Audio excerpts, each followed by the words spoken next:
사람이 제일 되는 목적으로 말씀을 나누고자 합니다. 이 사람이 제일 되는 목적이라는 이 단어만 들으면 여러분 머릿속에 떠오르는 게 있어야 됩니다. 근데 우리는 한 번도 제가 이런 교리적인 측면을 많이 안 다뤘기 때문에 잘 모르겠지만 소요리 문답이라는 게 있습니다.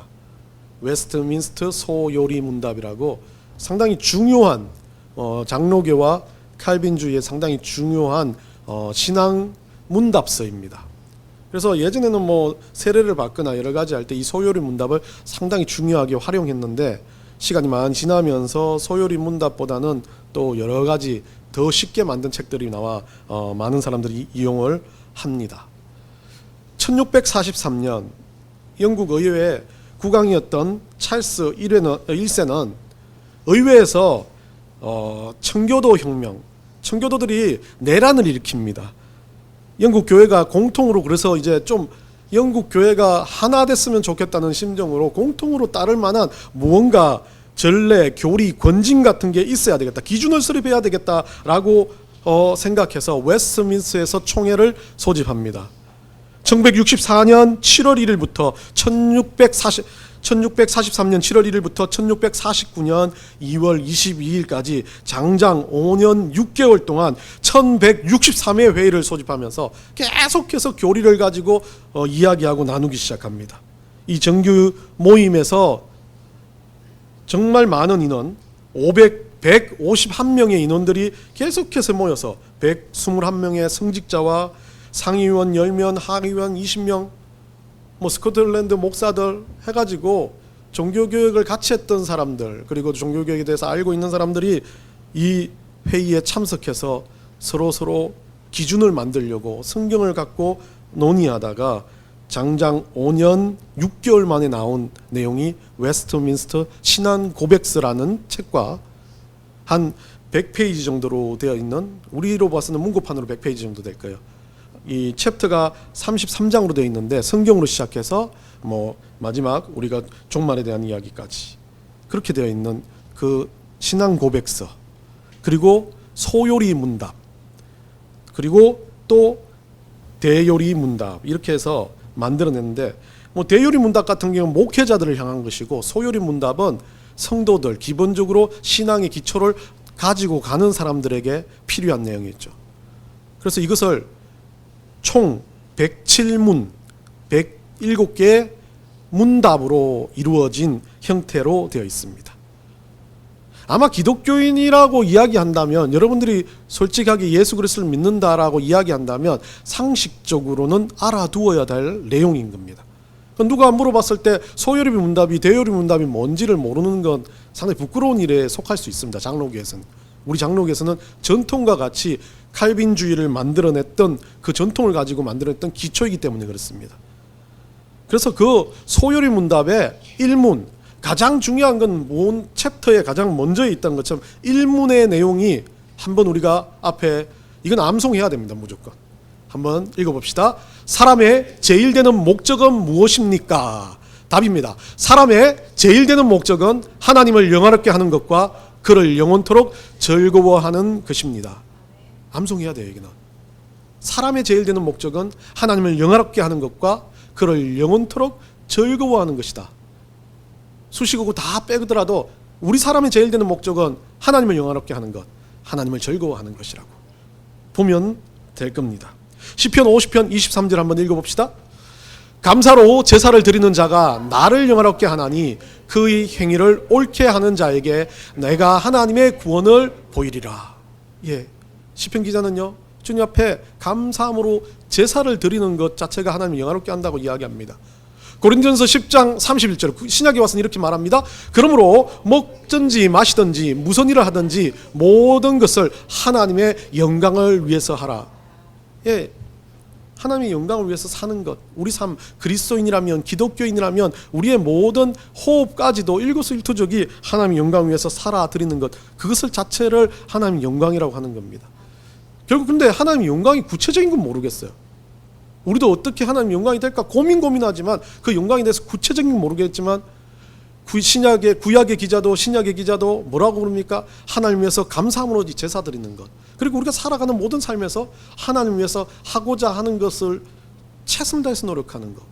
제가 늘 여러분한테 던지는 말이지만 하나님보다는 우리는 더 가깝게 예수 그리스도를 위해서 예수님이라면 어떻게 하셨을까라는 그 물음을 가지고 내 삶을 살아드린다면, 그리고 예수님 내 앞에서 계신 것처럼 모든 일을 한다면 그게 바로 영광을 위한 첫 걸음이라는 것을 이야기합니다. 여러분들 잘 아시는 톨스토이의 단편집 중에 사람은 무엇으로 사는가라는 책이 있습니다. 읽어보셨습니까? 멍하니 젊은 애들 아무도 안 읽어봤나? 고개만 숙이고 대답도 안 하고 쳐다도 안 보는 사람들. 예. 물론 저도 이 책을 뭐 단편이라서 그냥 끄적거리면서 읽어보다가 대학 다닐 때 한번 진중하게 읽어본 적이 있습니다.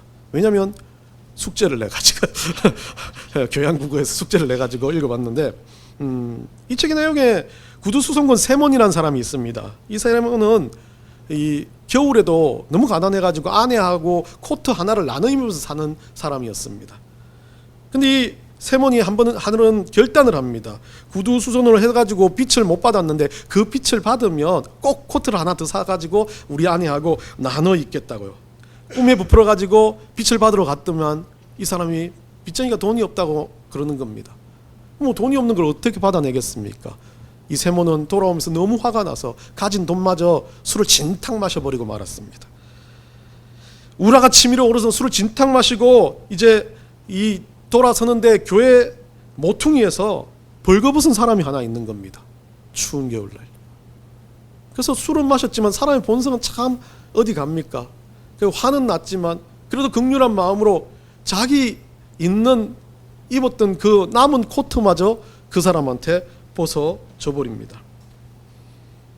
참 그 내용을 보면서 생각을 했습니다. 이 사람 참 왜 저렇게 사나? 그러니까 빚도 못 받지라는 어린 시절에 생각을 했던 것 같습니다. 그러면서 이 사람이 또 너무 불쌍했는지 집으로 코트를 입혀가지고, 물론 저의 생각, 어린 시절의 생각은 코트를 주기 아까워서 데리고 왔나 생각을 했던 것 같은데, 이 미하엘이라는 친구를 집으로 데리고 옵니다. 자기 먹을 것도 없고 참 힘든 살림에 살아가는 사람이지만 이 미하엘이 왔을 때 아내도 선뜻 그에게 따뜻한 음식을 내밀고 그를 돌보기 시작합니다. 그 첫 번째 따뜻한 음식을 받았을 때 미하엘이 첫 번째 미소를 짓습니다. 미하엘이 어떤지 모르겠지만 세월이 지나 그 구두 수선공예 밑에서 구두를 수선하는 사람으로 같이 일을 합니다. 그런데 이 미하엘이 솜씨가 좋다고 소문이 납니다. 1년 동안 많은 구두 수선하는 사람들에게 구두를 만들어 오는 사람들에게 소문이 나기 시작하면서 어느 날 한 신사가 찾아와 장화를 만들어 달라고 합니다. 미하엘은 장화 대신 그런데 죽은 사람이 신는 망자의 신발 슬리퍼를 만듭니다. 세몬은 장화를 주문했는데 슬리퍼를 만드는 그에게 좀 의아했지만 어느 그 시간이 조금 지나면서 그 장화를 만들고자 했던 하인이 다시 돌아와서 주인이 돌아가셨다고 이 장화가 아닌 죽은 자의 슬리퍼로 바꿔줄 수 있냐고 이야기를 하는 것을 듣고 이 세몬은 그때서 깨닫기 시작합니다. 약간 느낌이 왔던지 몰라요. 그럼 미하엘은 이때 그 순간에 두 번째 미소를 짓습니다. 그리고 또 이야기는 흘러 두 여자아이를 데리고 한 부인이 구두방에 왔습니다. 부모가 죽어서 고아인 이 아이들을 기르고 있는 이 아이들에게 구두를 만들어 달라고 했을 때 이 미하엘은 세 번째 미소를 짓습니다. 뭐 이야기는 그런 식으로 끝나버립니다. 뭐 특별한 내용은 아니에요. 원래 그런데 미하엘은 천사였지만 인간계로 쫓겨난, 하나님 앞에 쫓겨난 천사였습니다. 그런데 세 가지 질문을 답을 할 수 있다면 다시 돌아올 수 있겠다, 하늘로 돌아올 수 있겠다라고 이야기했던 것 같습니다. 그 질문은요, 첫 번째, 사람의 마음속에 무엇이 있는가라는 질문이었습니다. 미하엘이 첫 번째 웃음을 지었을 때 느꼈던 겁니다. 사랑이었습니다. 두 번째, 사람에게 허락되지 않는 것은 무엇인가라고 하나님 물었습니다. 미하엘이 그 죽으신 어른의 슬리퍼를 만들었을 때 죽음이라는 것을 깨달았던 거죠. 세 번째, 마지막으로 사람은 무엇으로 사는가라는 질문이었습니다. 마지막 고아였던 두 아이를 길렀던 그 여인이 그 아무 관계없는 아이들을 돌보면서 그 신발을 만들어 달라고 했던 그 마음, 주변을 돌아보며 사랑할 수 있는 그 마음, 그것이 미하일이 받은 해답이었습니다. 이 책에서 다른 어떤 것보다 사람이 살아가는 목적은 무엇인가라고 이야기했을 때 이 책은 그렇게 말합니다. 사랑하기 때문이라는 거죠. 우리 인간은 하나님을 영화롭게 하는 존재이지만 이 땅 가운데 우리가 살아가는 가장 진실한 이유는 지금 우리가 사랑하고 있고 사랑받고 있고 앞으로도 사랑할 거이기 때문에 그렇습니다. 그래서 성경에서 하나님을 뭐라고 말합니까? 하나님은 사랑이시니라. 하나님의 가장 큰 명제는 사랑이라는 거예요. 그 하나님을 영화롭게 하는 가장 중심에 있는 건 그 하나님의 사랑을 우리가 깨닫는 겁니다. 왜 예수 그리스도가 우리를 위해서 죽으셨습니까? 사랑하기 때문에요. 왜 예수 그리스도가 물과 피를 다 흘리면서까지 우리를 위해 죽으셨냐는 그 물음에 대한 답은 하나밖에 없지 않습니까? 사랑하기 때문에요. 여러분, 왜 지금 부모님 밑에서 아니면 여러분들 가족이 있고 여러분들 주변에 좀 여러분들을 위해서 무언가 한마디라도 해줄 수 있는 사람과 같이 살아갑니까? 공동체가 있습니까? 그 안에는 서로를 향한 마음, 하나님을 닮아가는 사랑이 있기 때문에 그렇습니다. 우리는 이 땅 가운데 어쩌면 사랑하기 위해서 보내진 존재들인데 우리는 목적을 상실을 해버린 거예요. 그렇기 때문에 하나님을 영화롭게 하기보다는 내가 영화롭고 싶은 거예요.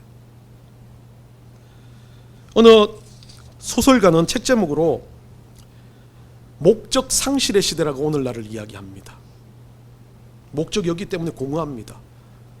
내가 영화로워지기 시작하는 순간 내 안에 가진 건 너무나 한계가 많기 때문에 그때부터는 이 공허함이 주체할 수가 없습니다. 이것도 가지고 싶고 저것도 가지고 싶지만 안 되는 겁니다. 결국 그러다 보니까 사람들은 어떻게 됩니까? 쾌락, 욕망, 이것만 쫓아다니는 겁니다. 왜 쫓아도 잡을 수는 없지만 그것만 생각하면 그렇게만 되면 너무 좋겠다라고 생각하는 그 짧은 쾌락 때문에 그렇습니다. 그렇기 때문에 술에 손대고 마약에 손대고 권력에 손대고 가진 욕망에 손을 댈 수밖에 없습니다. 이유가 뭘까요? 목적이란 것을 보고 싶은데 자기 인생에는 목적이 없기 때문에 스스로 목적을 만들어낼 수밖에 없는 겁니다. 그 목적이 자기의 목표가 되어버리고 그 목적이 어느 순간 자기의 욕망과 자기가 가야 할 욕심 덩어리가 되었지만 그것도 알지 못한 채 그것이 목적이라고 생각하기 때문에 그렇습니다. 예전에 제가 그 독립기념관에 갔을 때 참 독특한 그 장면을 봅니다. 많은 고문 도구들이 있더라고요. 손톱을 뽑는다든지 막 희한한 것들을 가지고 고문을 하는 고문을 보여주는 모형들이 있었습니다. 그 중에 제가 저거는 좀 쉬운데 라고 생각하는 게 독방인데 세워 서 있는 독방입니다. 그래가지고 문을 닫아가지고 그 안에 들어가 있는 괜찮지 않습니까? 거꾸로 선 것도 아니고 혓바닥을 뽑는 것도 아니고 괜찮은 것 같았어요. 소위 말하는 낙가 순사가 문 열어주면 나오면 되는 거 아닙니까? 그런데 어느 글에 봤을 때 고문당한 것 중에 자기 고문 중에 가장 큰 고문의 방법은 육체적인 고문이 아니라 상실의 고문이었다는 거죠. 그러니까 그 독방인 거예요. 가만히 있어서 어두운 가운데 아무것도 볼 수 없고 아무것도 할 수 없는 상황이 지속되는 순간 사람은 미쳐버린다는 겁니다. 목적을 상실하는 순간 견딜 수 없어서 이건 육체의 문제가 아닙니다. 사람이 완전히 폐인이 돼버린다는 거죠. 저도 그런 거 봅니다. 그 독방에서 사람을 끄집어낼 때 사람이 육체가 허물어진 게 아니라 정신이 없어져 버린 사람, 동공을 잃어버리고 아예 모든 것에 대해서 떠나버린 미쳐버린 사람이 되어버린 걸 봅니다. 이유는 뭐겠습니까? 자기가 해야 될 독립운동, 해야 될 어떤 일들이 아니라 어떤 깜깜한 감옥에 자기를 갇혀버리고 모든 것이 할 수 없다고 막혀졌을 때 그때 상실된 목적 때문에 오는 건 사람을 무너지게 만든다는 겁니다. 그런데 우리 그리스도인은 다르지 않습니까? 우리는 어떤 고문을 당해도 무너지지 않는 게 우리에게는 어떠한 상황 가운데서도 우리 삶의 목적이 있습니다. 단순하게 나라의 독립 이것과는 비교되지 않는 겁니다. 우리는 영원한 천국이라는 목적, 예수 그리스도가 우리의 주인이며 그를 위해서 내가 지금 이 순간 갇혀 있다 할지라도, 모든 것이 막혔다 할지라도 나는 주님을 영화롭게 하는 존재라는 그 목적이 있다는 거 아닙니까?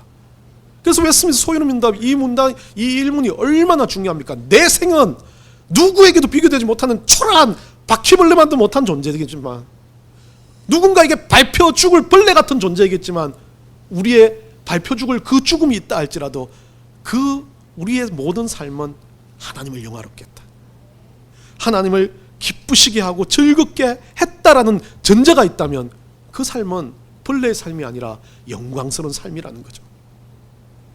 그렇기 때문에 그 영광스러운 삶의 끝자락엔 세상은 죽음과 두려움과 미쳐버린, 그냥 모든 목적을 잃어버린 삶이 있겠지만 우리는 다른 게 있지 않습니까? 요한계시록 3장 20절입니다.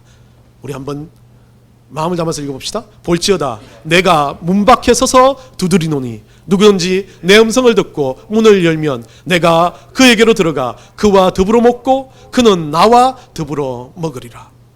예수님이 말하시죠. 예전에 김종환 씨가 부른 존재의 이유라는 노래가 있습니다. 제가 이거 왜 그러냐면, 제가 지금 오늘 이제 이 설교를 하다가 과거에 제가 이제 대학교 시절에 칼럼들을 적어놓은 걸 봤어요. 제가 그런 것도 했습니다. 그러고 보니까 김종환의 존재의 이유라고 적어놨더라고요. 그걸 보니까 이렇게 적어놨습니다. 철학적이고 깊이 있는 노래, 언젠가는 너와 함께 하겠지, 지금은 헤어져 있어도. 그때 제가 이 구절을 적어놓고 우리 주님이 다시 오실 날을 고대한다 적어놨는데요, 이 노래를 찾아보니까 그런 게 아닙니다. 한 여인한테 부르는 노래였습니다. 오늘 세상 속의 존재의 이유는 돈, 명예, 권력, 여자, 모든 게 될 수 있습니다. 세상의 어떤 것들이 존재 이유가 될 수 있습니다. 인간이 이처럼 존재 이유를 찾다 보면 끝도 없이 인간의 욕망의 끝자락을 자극합니다. 이 노래도 그런 거였습니다.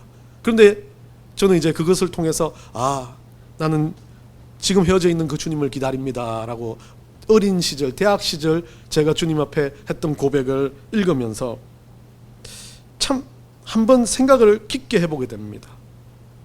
우리 인생의 존재 이유는 하나님 영화롭게 하는 것 맞습니다. 알겠습니다. 그런데 너무나 피상적인 거예요. 우리 존재 이유 알겠으면 하나님이 우리 존재 이유를 주고 이 땅 가운데 살아가라고 제가 서두에 말한 것처럼 사랑으로 살아가는 것도 맞는데 너무나 피상적인 거예요.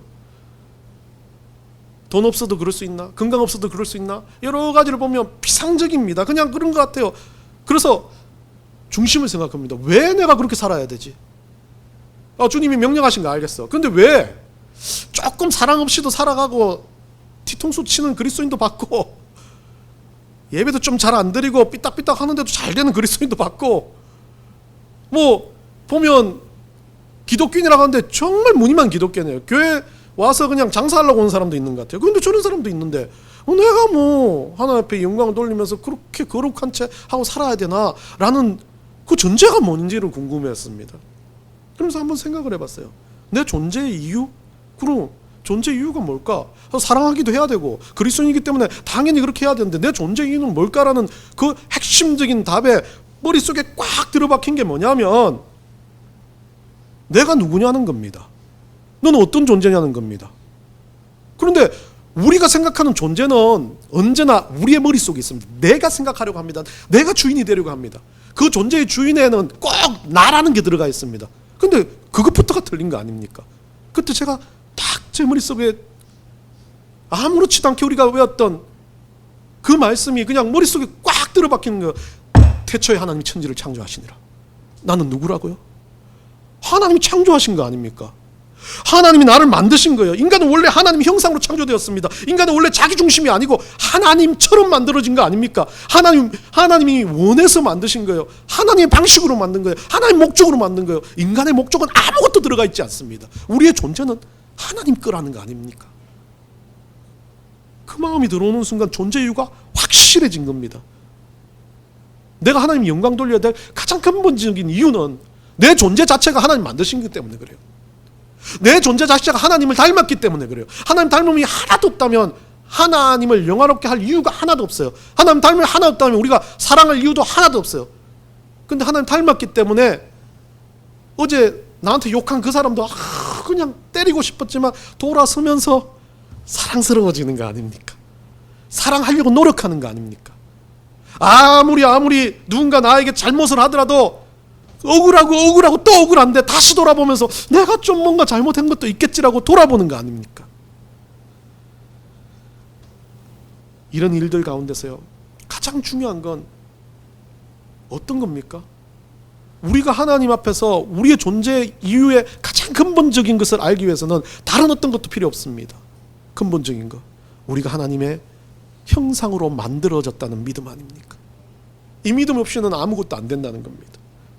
우리의 살아가는 모든 삶의 목적이 작은 것 하나는 다를 수 있습니다. 그런데 믿음을 가지는 순간 근본적으로 우리의 삶의 목적은 하나님을 영화롭게 하고 그를 영원토록 즐거워하는 것이라는 것이 머리에 박혀져야 된다는 거죠. 그래서 내 삶에서 살아갈 때 나는 그리스도인이다, 나는 기독교인이다, 믿음 있는 백성이다라는 전제가 된다면 그때부터는 내 삶은 내게 아니라 하나님 거라는 거예요. 그렇게부터 하나님을 영화롭게 하며 살아가는 겁니다. 자, 근데 하나님을 영화롭게 한다, 우리가 오해를 하는 게 있어요. 하나님을 영화롭게 만드는 것처럼 생각해요. 내가 억지로 뭔가를 노력해가지고 우리 하나님 영화롭지요 라고 만들어지는 것처럼 생각하는데, 하나님은 우리가 영화롭게 하는 존재가 아닙니다. 하나님이 영화로우십니다. 그냥 우리를 영화로우신 그 하나님이 우리를 비슷한 속성을 넣어서 창조를 하셨어요. 그럼 우리가 하나님을 바꾸는 게 아니라 내가 바뀌는 거예요. 우리 존재 자체가 바뀌어야 돼요. 어제까지는 힘들었던 삶에서 하나님이 없었다면 오늘은 내 삶에 하나님 더욱더 나를 좀 주장해달라고 온전히 주님 앞에 맡겨지는 것, 그게 그리스도인인 겁니다. 하나님을 영화롭게 한다는 이런 방법 없습니다. 하나님 영화로우십니다. 그 영화로운 하나님 앞에서 우리는 어떻게 살아가야 됩니까? 그러니까 영화로운 하나님을요, 우리 삶을 통해서 보여드리는 겁니다. 세상 가운데 나는 하나님의 자녀라는 그 기운을 세상 가운데서 펼쳐내는 거죠. 그것을 가지고 저는 예전에 여러분하고 이야기했지만 반사놀이라 그랬습니다. 하나님의 그 모든 것은 다 따라하지 못하겠지만 하나님 주셨던 그 일들을 거울처럼 조금이라도 세상 가운데 보여줄 수 있는 것. 그래서 시편 19편 1절 기자는 이렇게 말합니다. 우리 한번 읽어봅시다. 하늘이 하나님의 영광을 선포하고 궁창이 그 손으로 하신 일을 나타내는도다. 예, 하나님의 영광은요, 그래서 나를 통해서, 세상을 통해서 아주 미물한 이 나무 하나를 통해서도 펼쳐진다는 겁니다. 그게 하나님께서 만드셨기 때문에 그래요. 이 땅 가운데 살아가는 우리는요, 이 영광스러운 반사놀이에 빠져 있어야 됩니다. 이 반사놀이는 다른 게 아닙니다. 제가 말한 것처럼 이 반사를 하기 위해서 기본적인 게 믿음이 있어야 되지만 그 믿음 다음에 뭐가 있어야 된다고요? 이때 예수님은 어떻게 하셨을까? 누군가 나를 괴롭혀요. 그래서 저도 안 됩니다. 잘 괴롭히면 한 번 두고 봐, 내가 2배 3배 갚아줄 거야. 그런데 그 2배 3배 가운데 예수님은 어떻게 하셨을까라는 생각을 우리 머릿속에 집어넣은 게 성령 아닙니까? 성령께서 그것을 알게끔 해요. 그럼 그 순간 어떻게 됩니까? 진짜 여러분이 믿음이 있다면 그때도 아니야, 이거는 주님의 음성이 아니야, 나는 그냥 내 식대로 살 거야, 그놈을 저주할 거야 라고 생각한다면 여러분 다시 한번 생각해 봐야 되는 거죠. 그런데 예수님이 어떻게 하셨을까라는 이 단어만 들어와도 제가 초라해지기 시작하는 거예요. 또 화냈다, 또 짜증냈다, 또 분노했다, 또 똑같았다. 저는 이것만으로 해도 주님의 영광을 위해서 살기 위한 시작이 되었다고 봅니다. 여러분, 하나님은 우리에게 믿음이라는 전제가 있다면 하나님 자녀가 될 수 있는 권세를 주셨습니다. 그러니까 천국의 아이디를 주시는 전제 조건이 믿음이었습니다. 그런데 그 아이디를 받은 사람은 어떻게 됩니까? 아이디를 받고 난 다음에는 아이디 가지고 활동 안 하면 어떻게 됩니까? 언젠가는 삭제됩니다. 이거 잘못 해석은 하지 말고요. 그 아이디를 받은 자로서의 모습을 보여야 되는데 그게 하나님의 영광을 계속 반사하는 방법으로 살아가는 거예요. 사랑하고 말씀대로 노력하고 전도하고 기도하고 누군가를 위해서 정말 그 순간에 주님이 어땠을까라고 고민하는 거. 그게 하나님을 영화롭게 하는 겁니다. 요한복음 17장 4절요. 한번 읽어봅시다. 아버지께서 내게 하라고 주신 일을 내가 이루어 아버지를 이 세상에서 영화롭게 하였사오니. 예수님도 그랬잖아요. 아버지가 하라는 일을 반사해서 했다면 그 예수님의 일들을 우리도 또 반사해서 살아가는 겁니다. 반사놀이는 누구나 할 수 있는 겁니다. 그런데 믿음이 전제가 돼야 된다는 거죠. 믿음이 없이는 안 된다는 겁니다. 여러분, 이 땅 가운데 살아가는 우리는요, 하나님의 영광의 도구입니다. 우리가 영광을 주님 앞에 무언가 해가지고 주님을 영광스럽게 만드는 게 아닙니다. 우리는 도구예요. 그렇기 때문에 이 도구 할 수 있는 일은 계속 반사하는 겁니다. 아유, 내가 좀 못났어도, 내가 좀 잘났어도 주님의 말씀을 반사하고 주님의 영광을 반사하기 위해서 노력하는 거죠. 그러면 즐거워한다는 것은 무엇입니까? 기뻐한다는 것, 행복하다는 것이죠. 어찌 보면 우리 인생을 살아가면서 우리가 즐겁다라고 할 때는 무언가 그냥 속에서 기쁨이 넘쳐났을 때라고 볼 수 있습니다. 근데 하나님을 즐거워하되 뭐라고 되어 있습니까? 영원토록이라고 말합니다. 영원토록이라는 이 단어는 어떤 함축적인 의미를 넣는지 모르겠지만 제가 느끼는 이 영원토록은요, 어느 시기도 빠지지 않는, 내가 이 땅 가운데 존재로 나타나서 천국으로 존재로 사라질 때 모든 순간에 믿거나 안 믿거나 모두 다 하나님을 즐거워할 수 있고 영화롭게 할 수 있습니다. 근데 전제가 믿음이 되었을 때 하나님의 반사놀이를 할 수 있는 거지만 모든 사람은 하나님의 영광 돌릴 수 있는 존재들입니다. 그런데 그 영광 돌릴 수 있는 존재들 중에 하나님을 즐거워하는 건 또 다릅니다. 사는 게, 창조된 존재가 하나님 앞에 사는 게 영광될 수 있습니다. 산도 당도 나무도요. 그런데 하나님이 즐거워하는 거는 그 하나님에 대한 신뢰함, 사랑함이 있어야 되는 거잖아요. 제가 말한 것처럼 예수님 어떻게 하셨을까라고 고민했을 때 그 예수님에 대한 감사함, 빚진 자의 심정이 있기 때문에 예수님의 심정을 이야기하는 거 아닙니까? 예수님 나를 구원해 주셨기 때문에 누군가를 구원하기 위해서 전도하는 거 아닙니까? 예수님이 나에게 주인이 되어 주셨기 때문에 우리는 예수님 앞에서 기도할 수 있지 않습니까? 그거예요. 기뻐하고 즐거워하는 건 그분 앞에서 내가 내 삶이 어떠한 상황이라 할지라도 그분 앞에서 나의 삶을 끄집어낼 수 있는 거예요. 그리고 그 삶을 보여드릴 수 있는 겁니다. 그것도 전제가 뭡니까? 믿음이 있어야죠. 믿음이 없으면 예수님 앞에 꺼내지 않아요. 믿음이 없으면 예수님 앞에 기도하지 않아요. 믿음이 없으면 그것들 아무것도 아닌 것처럼 지나갑니다. 히브리서 11장 6절에 이렇게 기록합니다. 우리 다같이 읽어봅시다. 믿음이 없이는 하나님을 기쁘시게 하지 못하나니 하나님께 나아가는 자는 반드시 그가 계신 것과 또한 그가 자기를 찾는 자들에게는 상 주시는 이심을 믿어야 할지니라. 믿음이 없이는 기쁘시게 할 수 없습니다. 믿음이 없이는 이 모든 것을 이루어갈 수 없습니다. 여러분, 전 여러분한테 뭐 늘 설교하고 뭐 하면서 많은 것들을 이야기합니다. 근데 여러분한테 권하고 싶은 것 딱 하나 있습니다. 믿음이 있으십니까?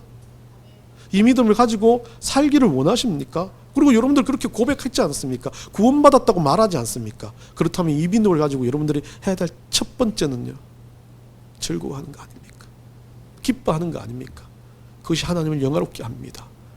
그 믿음을 가진 것만으로도 영화롭게 하지만 여러분 삶에서 그냥 조금은 힘들고 어렵더라도 주님 앞에 감사할 수 있는 고백이 흘러 넘친다는 것, 그게 바로 우리 주님을 영화롭게 하는 길입니다. 그렇다면 여러분들 한번 시험해 보십시오.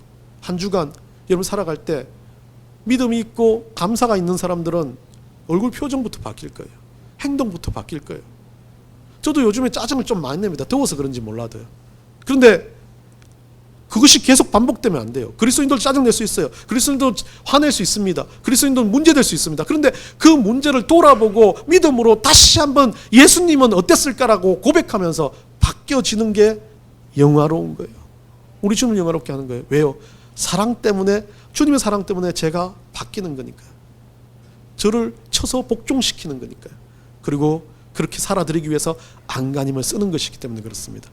여러분 한 주간 살아드릴 때 여러분 삶이 진짜 어떤 사람이 봐도 와, 저 사람은 하나님을 영화롭게 하고 영원토록 즐거워하는 삶을 살아드린다라고 그렇게 칭하는 사람들이 되시기를 간절히 축원합니다.